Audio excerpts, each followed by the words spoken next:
С участием председателя Верховного суда Кыргызской Республики Замирбека Базарбекова прошло мероприятие, на котором состоялась презентация второго издания настольной книги по управлению судами и учебных модулей по судебному аудиту и профессиональной оценке судей для председателей судов. Убежден, что рекомендации, изложенные в настольной книге, найдут свою практическую реализацию и будут полезны для председателей судов и их руководящей деятельности.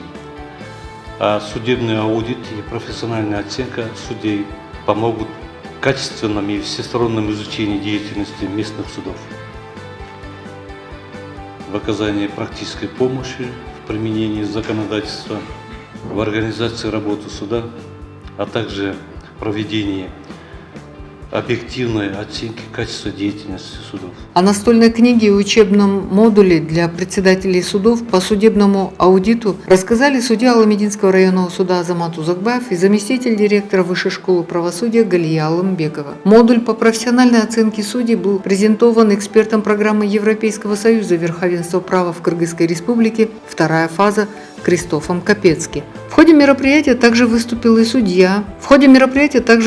судья и президент земельного суда города Бамберга, Германии в отставке, эксперт программы Европейского союза Манфред Верт, который рассказал о сотрудничестве и достижениях. Отмечаем, что в этом году завершается сотрудничество Верховного суда Кыргызской республики с программой Европейского союза по оценке руководства судебного органа. Сотрудничество с программой как в рамках первой фазы, так и в рамках второй фазы было устойчивым, плодотворным и успешным.